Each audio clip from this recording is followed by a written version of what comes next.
नमस्ते investors, simply stocks में आपका स्वागत है।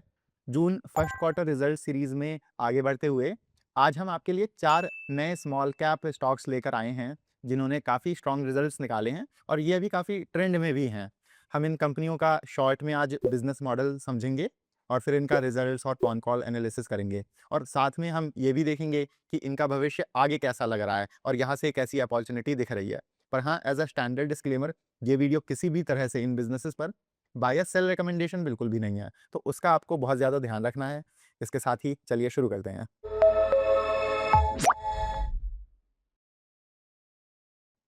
तो सबसे पहला बिजनेस जो हम आज स्टडी करेंगे वो है टिप्स म्यूज़िक। टिप्स म्यूज़िक आपका लाइसेंसिंग माने कि गाने प्रोड्यूस करने के बिजनेस में है। ये गाने खरीदते भी हैं और फिर आगे उन्हें मूवीज़ वगैरह में इस्तेमाल होने के लिए लाइसेंस बेसिस पर बेचते हैं या यूट्यूब, स्पॉटिफाई जैसे प्लेटफॉर्म्स वगैरह पर डालते हैं। टिप्स के पास अब 38,000 से ज़्यादा सॉन्ग्स की लाइब्रेरी हो गई है, जिसमें आपके आतिफ असलम का जीने लगा हूँ, अरिजीत सिंह का तेरा फितूर या राज मूवी के सॉन्ग्स हो गए। तो ये सब टॉप सॉन्ग्स टिप्स ओन करता है और टिप्स के केस में क्या रहता है कि इनका जो 80 से 85% रेवेन्यू जो रहता है वो पुराने गानों से आता है और 15 से 20% कंट्रीब्यूशन नए गाने ऐड करके देते हैं, जो मान लो आपके पिछले 2-3 सालों के अंदर रिलीज हुए हों। तो ऐसे ये एन्युटी टाइप बिजनेस मॉडल है और इधर ही आप देखोगे कि इनके यूट्यूब चैनल पर 82 मिलियन माने कि 8 करोड़ से ज़्यादा सब्सक्राइबर्स हो गए हैं और यही टिप्स का मोट है कि आपने ना जो एक बारी कंटेंट लाइब्रेरी बिल्ड कर ली, अपनी चैनल प्रेजेंस बिल्ड कर ली, तो अब आप उससे सालों साल कमाते रहोगे। तो ये हम आपको इनके रिटर्न रेशियोज़ में भी दिखाएँगे। पर पहले इनके फटाफट से अभी रिजल्ट्स देख लेते हैं, फिर हम आपको बताएँगे कि इस बिज़नेस में अभी क्या इंटरेस्टिंग ट्रिगर्स प्ले आउट हो रहे हैं। तो यहाँ पर आप देखोगे कि Q1 यानी कि अप्रैल से जून के 3 महीनों में रेवेन्यू इनका पिछले साल से 21% बढ़ा है। पर आप देखोगे कि नेट प्रॉफिट 4% असल में गिरा है और इसका कारण है कि ये जो कंटेंट कॉस्ट है, यहाँ पर आप देखो 90% ईयर ऑन ईयर ग्रो करके लगभग आपकी समझ लो डबल ही हो गई है। क्योंकि हुआ क्या कि इनके ना 2 एल्बम्स की कॉस्ट Q1 में आकर बुक हुई है। वो एक साथ बुक हुई। एक तो डेविड धवन की जो मूवी आई थी, है जवानी तो इश्क होना है, तो उसकी रिलीज़ Q4 से Q1 में शिफ्ट हो गई थी और दूसरी दिलजीत दोसांझ की मैं वापस आऊँगा, तो वो भी मूवी Q1 में आई। अब इंडस्ट्री में कल्चर क्या है कि कंटेंट कॉस्ट को क्वार्टर्स या सालों के लिए अमोर्टाइज़ कर दिया जाता है। जैसे डेप्रिसिएशन नहीं होता है कि आपने कोई एसेट लिया, फिर उसको 3-4 साल के लिए आप धीरे-धीरे करके अपने बैलेंस शीट से निकाल कर पी&एल पर बुक कर रहे हो। पर ये क्या करते हैं कि टिप्स की पॉलिसी रही है कि वो पूरी कंटेंट कॉस्ट म्यूजिक रिलीज वाले क्वार्टर में एक साथ बुक कर लेते हैं। तो इसलिए नेट प्रॉफिट में इतना ज़्यादा प्रेशर देखने को मिला है। पर वो कोई भी नेगेटिव चीज़ बिल्कुल भी नहीं है। जैसे ये भी आप देखोगे कि इन्होंने ना इस क्वार्टर 73 नए गाने रिलीज़ किए हैं। तो वो भी एक चीज़ है कि साथ के साथ आप ये भी देखो कि कितने सॉन्ग्स ऐड हो रहे हैं। तो ओवरऑल अच्छे रिजल्ट्स हैं और उसके अलावा यहाँ से इनका आगे भी इस साल 85 से 90 करोड़ का टारगेट है नए गाने एक्वायर करने पर खर्च करने का। बाकी आप देखोगे यहीं पर कि ये एक हाई मार्जिन बिज़नेस है। पिछले 2 सालों में इनकी नेट प्रॉफिट मार्जिन जो है वो 50-55% से ऊपर ही रही है। बस इस क्वार्टर ही प्रेशर देखने को मिला, जो हमने आपको बता दिया किस वजह से है वो। पर वो देखिए आगे चलकर नॉर्मलाइज़ हो जाएगा और ये जो गाने हैं ना, ये भी आपके मिड मई या कहने को जून में रिलीज़ हुए थे। तो वो भी ये जो Q2 आएगा, यहाँ से रेवेन्यू ऐड करना शुरू करेंगे। अब आपको शायद वैल्यूएशन के हिसाब से टिप्स थोड़ा ज़्यादा लगेगा। पर यहाँ पर आप बिज़नेस का एक बारी मोट भी समझो कि सालों-साल तक ये अब एड्स और सब्सक्रिप्शन से रेवेन्यू कमाते रहेंगे, बिकॉज़ एक बारी इन्होंने जो गाने हैं वो बना लिए हैं, वो इनकी प्रॉपर्टी हो गई है। और तभी आप देखोगे कि यहाँ पर जो आरओई है, वो 90% से ऊपर का है। इसलिए आपको ना इस बिज़नेस को ऐसे क्वार्टर टू क्वार्टर नहीं देखना है, खासकर मार्जिन्स के नज़रिए से। अब ब्रॉडली क्या है कि इनके मैनेजमेंट ने पूरे साल के लिए 20% रेवेन्यू और 20% नेट प्रॉफिट का गाइडेंस दिया है और एबिटा मार्जिन ये इस साल 65 से 70% के बैंड में गाइड कर रहे हैं। पर टिप्स में अभी क्या है कि 3 इंटरेस्टिंग लेवर्स हैं, जिस वजह से ये बिज़नेस इससे बेहतर कर सकता है। एक बारी हम लोग इनको अच्छे से समझ लेते हैं, बिकॉज़ यही ट्रिगर्स हैं जिस वजह से हम लोग इस बिज़नेस को सिंपली स्टॉक्स पर डिस्कस करते हैं। जैसे हमने ये पिछले क्वार्टर की कवरेज में भी डिस्कस किया था कि यूट्यूब शॉर्ट्स में इनका जो रेवेन्यू मॉडल है वो बदलने वाला है। इनके वाईटी के साथ नेगोशिएशंस चल रहे हैं।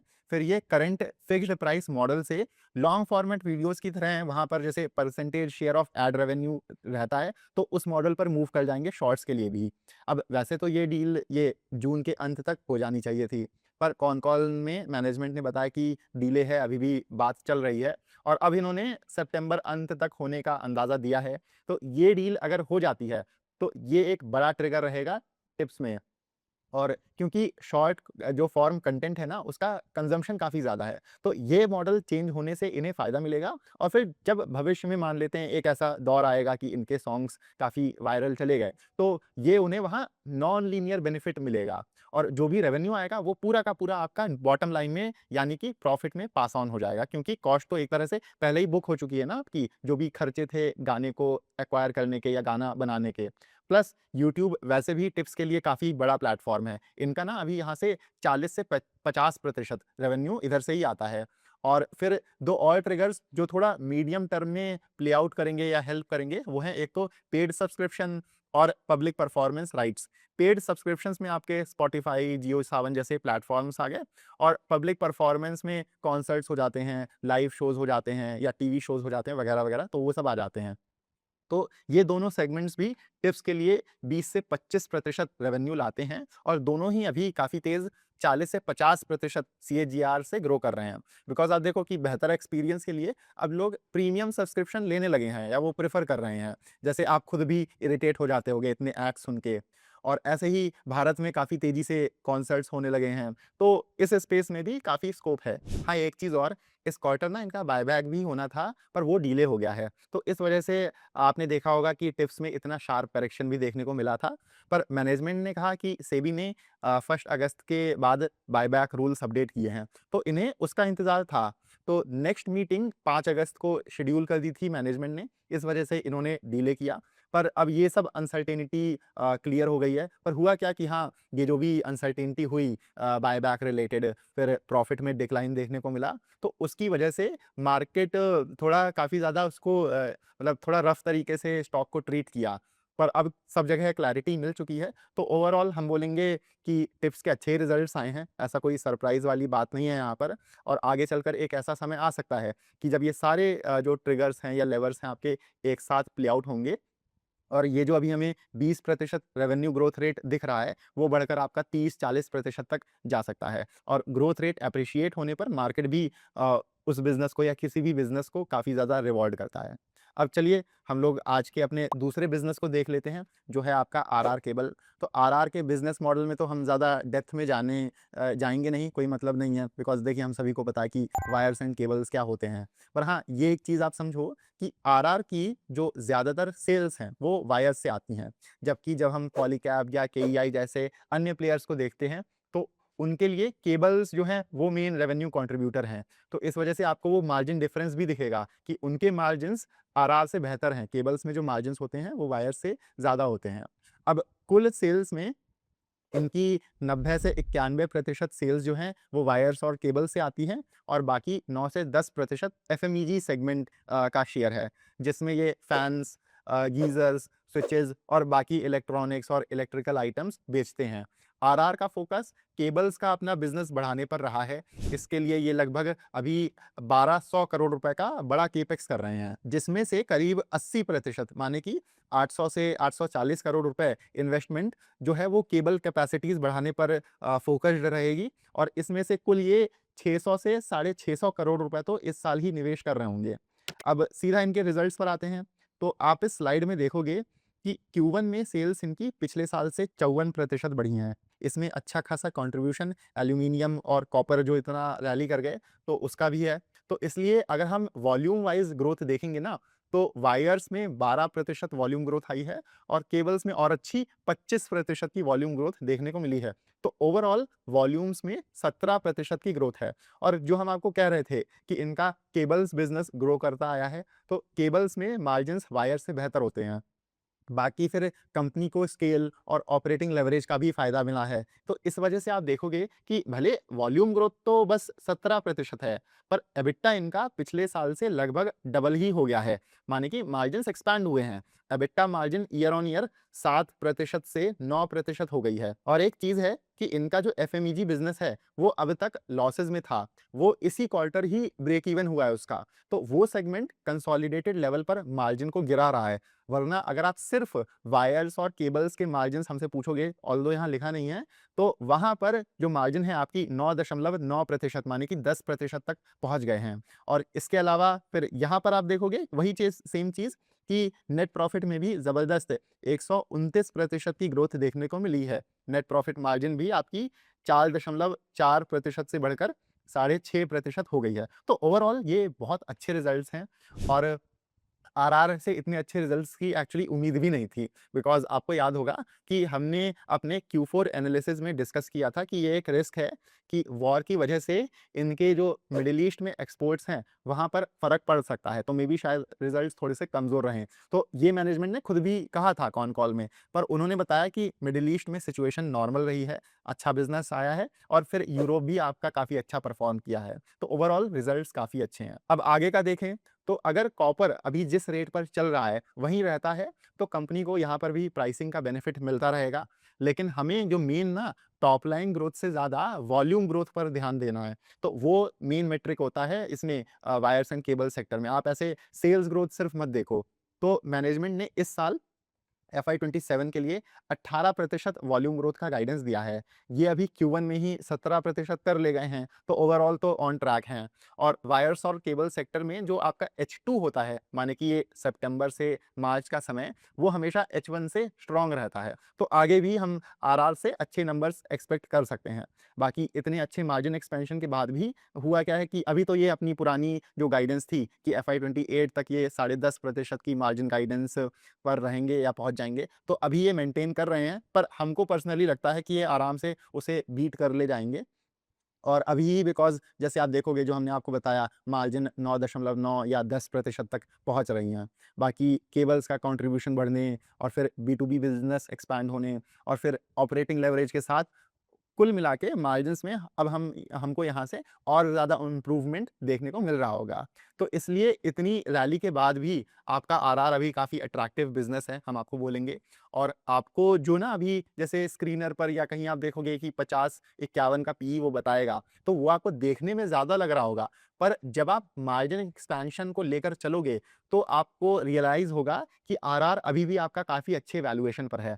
बाकी wires and cables as a sector भी काफ़ी अच्छा कर रहा है। काफ़ी स्ट्रॉन्ग ट्रिगर्स प्ले आउट हो रहे हैं। ग्रीन एनर्जी से लेकर पावर ट्रांसमिशन, रेलवेज़, लॉजिस्टिक्स और फिर रियल एस्टेट, सब एरियाज़ में जैसे लगातार इन्वेस्टमेंट्स बढ़ रही हैं। इसलिए हर जगह से ही आपकी वायर्स और केबल्स की इतनी स्ट्रॉन्ग डिमांड आ रही है। फिर एक्सपोर्ट मार्केट भी काफ़ी बूम कर रहा है। साथ ही आप देखोगे कि EV charging infrastructure, data centres और डिफेंस जैसे नए सेगमेंट्स भी डिमांड क्रिएट कर रहे हैं। तो आरआर अभी भी एक अच्छा बिज़नेस है, जिसे आप खुद से स्टडी कर सकते हो। लाइक फ्रेश इन्वेस्टमेंट के लिए भी और जो एक्जिस्टिंग यहाँ पर इन्वेस्टर्स हैं, उनके लिए भी ये अच्छा बिज़नेस है। आप इसे खुद से स्टडी कर सकते हो। अब देखिए, ये जो दोनों बिज़नेसेस हैं हमने आपको बताए कि टिप्स म्यूज़िक या आरआर केबल हो गया, तो ये अभी ज़रूर अच्छे हैं क्योंकि इनके रिज़ल्ट्स अच्छे आए हैं। पर 3 महीने बाद या 6 महीने बाद अच्छे रहेंगे कि नहीं, इसकी कोई गारंटी नहीं है। बिकॉज़ ये तो सबको पता है कि लॉन्ग टर्म इन्वेस्टिंग करनी है वगैरह-वगैरह और खूब वेल्थ बनती है। पर आप ऐसे सोचो कि आप किसी भी कंपनी को लॉन्ग टर्म के लिए तभी होल्ड करोगे ना, जब उसके हर क्वार्टर, हर साल अच्छे रिज़ल्ट्स आते रहेंगे। वरना लॉन्ग टर्म इन्वेस्टर्स तो वोडाफ़ोन आइडिया और रिलायंस पावर जैसी कंपनीज़ के भी रहे हैं। तो इसलिए अगर आप एक सीरियस इन्वेस्टर हो या आपका पोर्टफोलियो अगर बड़ा है, तो आपको सारे नहीं, कम से कम अपने पोर्टफोलियो बिज़नेसेस को तो ट्रैक करते रहना पड़ेगा ना, कि वो कैसा कर रहे हैं, कैसे रिज़ल्ट्स आ रहे हैं। और तो और कंपनी जितनी आपकी साइज़ में छोटी होगी, जैसे अगर आप माइक्रो कैप या स्मॉल कैप बिज़नेस देख रहे हो, तो ऐसे में तो आपको और ज़्यादा क्लोज़ली उसे ट्रैक करना पड़ेगा। बिकॉज़ यहाँ तो चीज़ें जो आपकी बदलती हैं, बहुत स्पीड से बदलती हैं। आप बिल्कुल भी कैजुअल नहीं हो सकते हो किसी छोटी कंपनी को लेकर। तो बाय एंड फॉरगेट आपका माइक्रो कैप्स या स्मॉल कैप्स में बिल्कुल भी नहीं चलता है।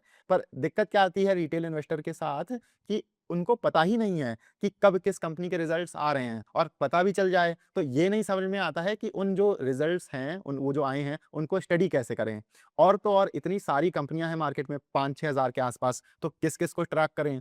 तो इसलिए हमने सीरियस इन्वेस्टर्स के लिए एक पर्सनल व्हाट्सएप कम्युनिटी बनाई है, जहां हम 100 से ज़्यादा अच्छे-अच्छे बिज़नेसेस को आपके लिए क्लोजली ट्रैक करते हैं। उनके business model, valuation, risk factors, कैसे रिजल्ट्स आए हैं, सब पर डिटेल में डिस्कशन होता है।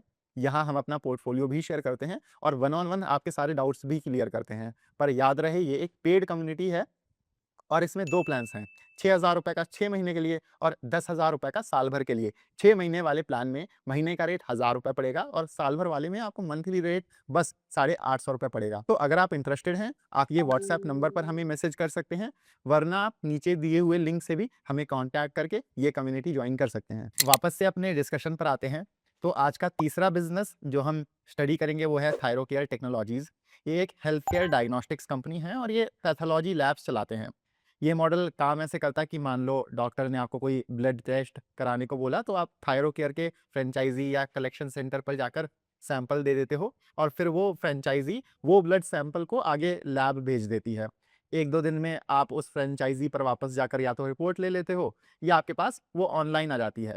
अब थायरोकेयर के पास करीब आपका लगभग 1375 टेस्ट का पोर्टफोलियो है और इनके देश भर में अब 43 लैब्स हो गए हैं। और अब ऐसा है कि एक लैब इनकी अफ्रीका के तंजानिया में भी है और ये लैब्स को सपोर्ट करने के लिए इन्होंने 11,700 फ्रेंचाइजीज का नेटवर्क सेटअप किया है। थायरो का फ्रेंचाइजी बेस पिछले 3-4 सालों से ही 20% सीएजीआर से ग्रो करता आया है और ये पॉजिटिव साइन है, बिकॉज अब ये जो एक्सपैंडेड फ्रेंचाइजी बेस है, ये अब आगे अच्छी ग्रोथ लाने में मदद करेगा। थायरो केयर एक तरह से आपका B2B मॉडल है। ये सीधा, अब देखिए, कस्टमर्स को टारगेट नहीं करते हैं। ये फ्रेंचाइजीज लाते हैं या फ्रेंचाइजीज देते हैं और फिर सर्विसेज इन्हीं फ्रेंचाइजी पार्टनर्स को देते हैं, या फिर मान लेते हैं जो इंडिपेंडेंट क्लिनिक्स होते हैं, हॉस्पिटल्स होते हैं, लेबोरेटरीज वगैरह होती हैं, तो उनको भी ये अपनी सर्विसेज देते हैं। और बाकी प्लेयर्स के मुकाबले थायरो केयर की प्राइसिंग जो है मार्केट में काफ़ी कॉम्पिटिटिव है या कम है। इस वजह से इन्होंने इंडस्ट्री में अपनी एक अच्छी जगह या पकड़ बना ली है, खासकर छोटे शहरों में, बिकॉज इनके पास कॉस्ट का एडवांटेज है। अब इनके रिजल्ट्स देख लेते हैं और बाकी परफॉर्मेंस देख लेते हैं। तो आप यहाँ पर देखोगे कि Q1 में इनकी सेल्स 24% बढ़ी हैं। इन्होंने गाइडेंस को बीट किया है। इनके मैनेजमेंट ने मिड टीन्स यानी कि बस 14 से 16% सेल्स ग्रोथ की गाइडेंस दी थी, पर फिर आप देखोगे कि सेल्स ग्रोथ तो इतनी अच्छी 24% आई है। फिर आप देखोगे कि एबिटा मार्जिन्स भी बेहतर हुए हैं और कंपनी को ऑपरेटिंग लेवरेज का भी बेनिफिट मिला है। इसके अलावा हुआ क्या है कि सेक्टर में रियलाइजेशंस, माने कि जो लैब रिपोर्ट्स होती हैं उनके रेट्स बढ़े हैं, तो उस पर हम लोग आगे बात करेंगे। तभी कुल मिला के आप देखोगे कि ग्रॉस मार्जिन से लेकर एबिटा, फिर बॉटम लाइन, हर जगह बहुत अच्छी ग्रोथ आई है। एबिटा भी पिछले साल से 34% बढ़ा है, एबिटा मार्जिन 32% आई है। ऐसे ही नेट प्रॉफिट में भी 34% की ग्रोथ देखने को मिली है। अब इनका जो 95% बिजनेस है वो पैथोलॉजी लैब से आता है और बाकी का 5 से 6% शेयर रेडियोलॉजी बिजनेस का है। और सिर्फ पैथोलॉजी बिजनेस को देखें तो वहां तो काफी अच्छी 27% की ग्रोथ रही है। इनका जो रेडियोलॉजी का बिजनेस है ना, वो थोड़ा स्ट्रगल करता आया है। उसको मैनेजमेंट का डाइवेस्ट करके मे बी एग्जिट करने का भी प्लान है। तो क्वार्टर ऑन क्वार्टर हाँ, यहाँ 8% टाइप रिकवरी देखने को मिली है, पर आप देखोगे यहाँ पर कि YOY रेडियोलॉजी में 4% का डिक्लाइन देखने को मिला है। अब साथ ही हम लोग अन्य ऑपरेटिंग मेट्रिक्स को भी देख लेते हैं। तो इस क्वार्टर कंपनी ने 54 लाख पेशेंट्स सर्व किए हैं, जो पिछले साल से 17% ज्यादा हैं। टोटल आपके इन्होंने 5.5 करोड़ लगभग टेस्ट परफॉर्म किए हैं, तो वहां भी 28% ग्रोथ आई है। रेवेन्यू पर पेशेंट भी 7% बढ़कर 404 रुपए हो गया है। इसका मतलब ये है कि एक तरह से आपका मार्केट भी बदल रहा है, मतलब लोग या पेशेंट्स अब पहले से ज्यादा टेस्ट करवा रहे हैं। डायग्नोस्टिक्स पर तो फोकस है ही, साथ में अब सेक्टर में चल क्या रहा है कि प्रिवेंटिव हेल्थ केयर में भी अब लोग जा रहे हैं कि टाइमली वो अपने खुद से ब्लड टेस्ट करवा रहे हैं कि कोई आगे हेल्थ इशू ना बन जाए। ऐसे ही कॉम्प्लेक्स टेस्ट अब ज्यादा होने लगे हैं जो महंगे होते हैं। तो ओवरऑल यहाँ पर आप देखोगे कि रेवेन्यू पर पेशेंट में भी अच्छी ग्रोथ है। फिर ऐसे ही आप देखोगे कि टेस्ट पर पेशेंट 9.3 से बढ़कर 10.2 हो गए हैं। अब ये आपको ना, यहाँ पर आप देखोगे कि रेवेन्यू पर टेस्ट में 2% का करेक्शन देखने को मिलेगा, जबकि हमने तो आपको बोला था कि रियलाइजेशन जो है वो बेहतर हुए हैं। तो इसका कारण क्या है कि इन्होंने अपने टेस्ट कंडक्टेड की डेफिनेशन चेंज करी है, बदली है, तो उस वजह से इतना बड़ा फर्क देखने को मिला है। पहले क्या था कि ये जो मेन टेस्ट होते हैं, उनके साथ में साइड में कुछ अन्य पैरामीटर्स होते हैं या आप साइड टेस्ट समझ लो, तो वो भी होते हैं, तो ये उनको भी काउंट करते थे। पर इन्होंने बोला कि वो आपका नंबर ना इन्फ्लेटेड दिखाता था, तो अब इन्होंने वो डेफिनिशन चेंज करी है, तो इतनी कोई बड़ी बात नहीं है। बाकी इधर आप दाहिनी तरफ देखोगे, तो इनका फ्रेंचाइज़ी नेटवर्क 1 साल में 23% ग्रो किया है। तो जैसे हम लोग बाकी रिटेल कंपनीज़ को देखते हैं ना कि इनका स्टोर काउंट इतना तेज़ी से बढ़ रहा है या ये फलाना-फलाना करके अपना डिस्ट्रीब्यूशन बढ़ा रहे हैं। तो यहाँ पर थायरोकेयर के केस में ये फ्रेंचाइज़ी नेटवर्क जो है, ये हमें ट्रैक करना है। तो यहाँ पर आप देखोगे कि 23% की बढ़िया ग्रोथ है। इनके अब देश भर में 11,730 फ्रेंचाइज़ीज़ हो गई हैं और सिर्फ़ इस क्वार्टर में ही ना इन्होंने लगभग 900 नई फ्रेंचाइज़ीज़ ऐड करी हैं। तो थायरोकेयर अपना फ्रेंचाइज़ी बेस एक्सपैंड करने पर काफ़ी काम कर रहा है और इनका कहना है कि ये इस साल अबाउट 2000 फ्रेंचाइज़ीज़ के आसपास नई ऐड कर रहे होंगे, जबकि इनका जो पहले टारगेट था, वो इस साल का 1500 फ्रेंचाइज़ीज़ का था। तो ओवरऑल काफ़ी अच्छी परफॉर्मेंस रही है थायरोकेयर की और जैसे हम आपको वायर्स और केबल्स में बोल रहे थे या देखते हैं हम लोग कि पूरा सेक्टर अभी बहुत अच्छा कर रहा है, तो ऐसे ही डायग्नोस्टिक सेक्टर भी पूरा ही एक काफ़ी अच्छे फेज़ से गुज़र रहा है। कोविड के बाद क्या हुआ था कि एक सडन बूम और फिर डाउनटर्न आया था सेक्टर में। पर अब रिकवरी के बाद जो डिमांड यहाँ पर आ रही है, वो काफ़ी स्टेबल और स्ट्रक्चरल है।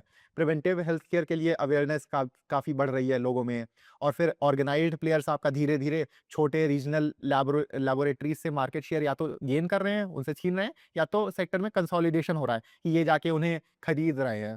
तो जैसे अगर आप डॉक्टर लाल को ही देखोगे ना, तो आप ऐसे देखो कि इंडस्ट्री लीडर ने ही अपने प्राइसेस 10% बढ़ाए हैं। तो जब आपका इंडस्ट्री लीडर प्राइस हाइक लेता है, तो ये एक साफ सिग्नल जाता है कि सेक्टर में डिमांड तो बहुत स्ट्रॉन्ग है। तो ये sector near to medium term में काफ़ी फोकस में रहेगा और थायरोकेयर इसमें एक अच्छा बिज़नेस है, जिसे आप देख सकते हो। और जैसे क्या है कि ये जेनोमिक्स और एलर्जी टेस्टिंग जैसे स्पेशलिटी डायग्नोस्टिक्स में भी एंट्री कर रहे हैं। हाल ही में इन्होंने कई नए एडवांस्ड टेस्ट भी लॉन्च किए हैं। तो यहाँ पर क्या रहता है कि यहाँ पर मार्जिन्स बेहतर रहते हैं और मैनेजमेंट का मानना है कि आने वाले 3 से 5 सालों में स्पेशलिटी डायग्नोस्टिक्स कंपनी के रेवेन्यू में 15 से 20% का कंट्रीब्यूशन कर सकता है या ला सकता है। और यहाँ एक और प्लस पॉइंट क्या है कि ये बिज़नेस लाइन के लिए जो मेजर इन्वेस्टमेंट होनी थी, वो पहले ही हो चुकी है। तो इसलिए आगे जो आपकी ग्रोथ आएगी, वो रिलेटिवली एसेट लाइट रहेगी। बाकी गाइडेंस की बात करें तो भले Q1 में 24% ग्रोथ आई है, पर मैनेजमेंट ने अभी अपनी वही पुरानी 15 से 16 या 17-18% रेवेन्यू गाइडेंस है, जो उन्होंने दी थी। तो अभी तो ये उसे ही मेंटेन करे हुए हैं। उनका कहना है कि पिछले साल का Q2 का बेस काफ़ी हाई था। इसलिए वो अभी ना कुछ खास जल्दबाजी में नहीं है गाइडेंस रिवाइज करने करने में। पर हमको लगता है कि ओवरऑल ये साल थायरोकेयर काफ़ी अच्छा कर ले जाएगा। हाँ, आखिरी में हम एक और चीज़ पर बात करना चाहेंगे बिकॉज़ जब भी थायरोकेयर का मेंशन होता है ना, तो लोग प्रमोटर शेयर होल्डिंग प्लेज्ड है, उसको लेकर काफ़ी काउंटर करते हैं। पर देखिए वो कोई दिक्कत वाली बात नहीं है। उसको समझने के लिए आपको थोड़ी ना इनकी हिस्ट्री जाननी पड़ेगी। हुआ क्या था कि थायरोकेयर के जो फाउंडर हैं वेलुमनी जी, तो उन्होंने फार्मेसी को कंपनी बेचकर कंपनी से एग्ज़िट ले लिया था। अभी जो होल्डिंग कंपनी है एपीआई होल्डिंग्स, उस पर डेट है, पर एपीआई अपना जो डेट है वो तेज़ी से कम करती आई है। तो ऐसी कोई दिक्कत वाली बात नहीं है। थायरोकेयर आपका एक प्रोफेशनली मैनेज्ड कंपनी है और बिज़नेस वाइज़ यहाँ भी सब कुछ ऑन ट्रैक है। तो एज़ सच वो प्लेज्ड देखकर आप ऑटोमैटिकली इस बिज़नेस को रिजेक्ट मत कर दो। ये भी आप देखो कि बेसिकली कंपनी का बाय आउट हुआ था। अब आज का चौथा और आखिरी बिज़नेस जो हम स्टडी करेंगे वो है माइक्रो फाइनेंस लेंडर आपका क्रेडिट एक्सेस ग्रामीण। इनके तो बहुत अच्छे रिज़ल्ट्स आए हैं। मुनाफ़ा पिछले साल से 8 गुना हो गया है और जब ये रिज़ल्ट्स आए थे तो क्रेडिट एक्सेस ग्रामीण काफ़ी आपका ट्रेंड भी किया था। तो जो सब हमारी पिछले 2-3 क्वार्टर से हम लोग मेहनत कर रहे थे, इनके बिज़नेस अपडेट्स डिस्कस करते थे कि कैसे अब माइक्रो फाइनेंस सेक्टर धीरे-धीरे रिकवर कर रहा है। तो अब वो सब हमारी मेहनत अब रंग लाई है। बेसिकली आपका क्रेडिट एक्सेस ग्रामीण जो नए लोग हैं उनके लिए हम बता देते हैं कि करता क्या है कि ये 1.5-2 लाख रुपए से छोटे अनसिक्योर्ड लोन्स देते हैं। अनसिक्योर्ड यानी कि बिना किसी कोलेटरल या बिना कुछ गिरवी रखे, तो ये लोन्स दिए जाते हैं। अब क्योंकि लेंडर के लिए रिस्क ज़्यादा है, तो इसलिए इन लोन्स पर इंटरेस्ट रेट या ब्याज भी काफ़ी हाई रहता है।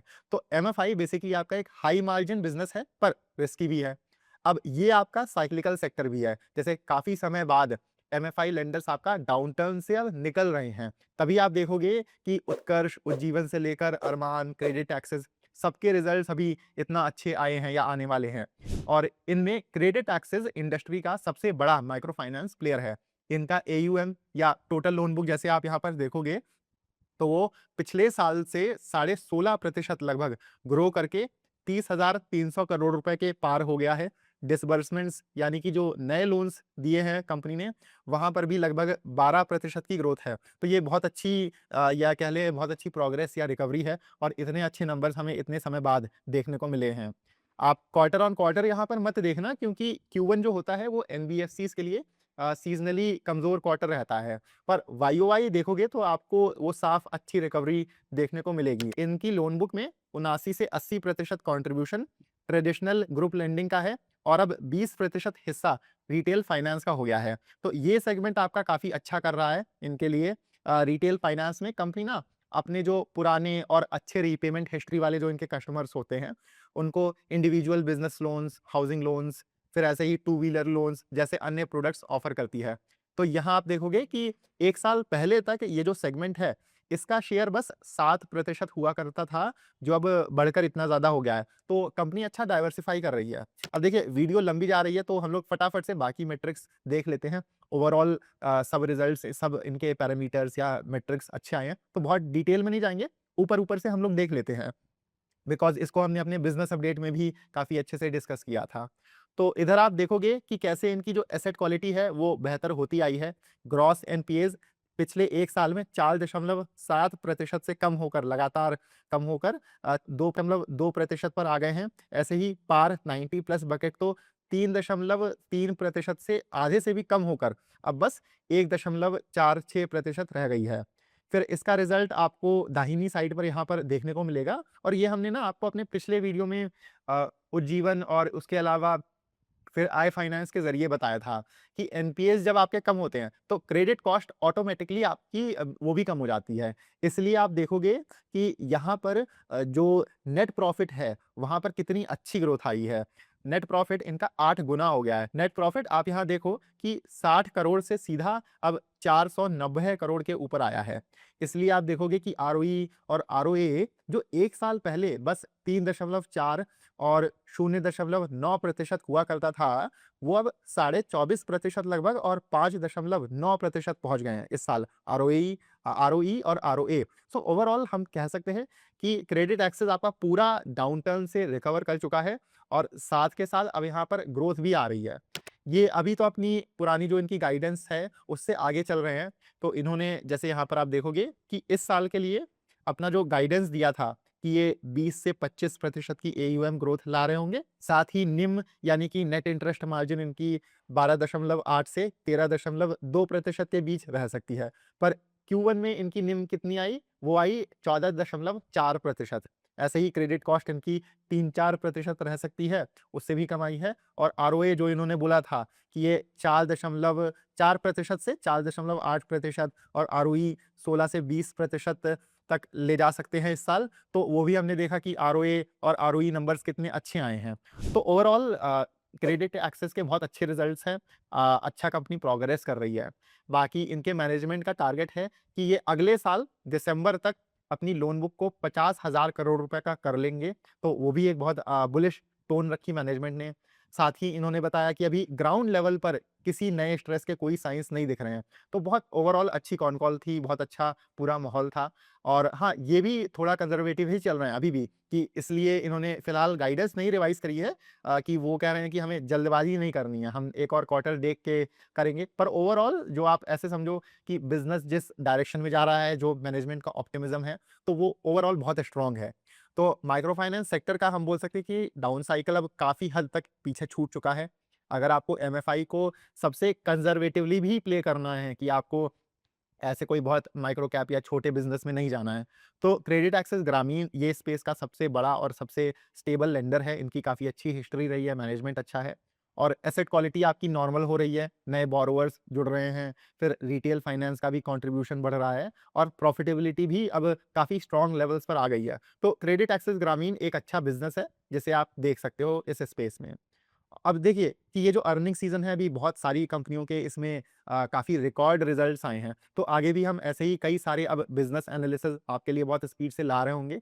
अगर आप हमारे चैनल पर नए हों, तो आप याद से सिंपली स्टॉक्स को सब्सक्राइब कर दीजिएगा। तो उससे आपको सारे नए वीडियोज़ पर आसानी से अपडेट्स मिलते रहेंगे। बाकी अगर आपको ये वीडियो अच्छी लगी है, तो इसे लाइक ज़रूर करिएगा। आप हमें अपने लाइक से सपोर्ट करोगे, तो हम ऐसे आपके लिए और कई सारे रेगुलर अपडेट्स या रेगुलर बिज़नेस एनालिसिस ला पाएँगे। बाकी अगर आपके कोई डाउट्स हों, तो आप कमेंट्स में हमसे पूछ सकते हैं। इसके साथ ही मिलते हैं हम आपसे अगले वीडियो में। Happy investing.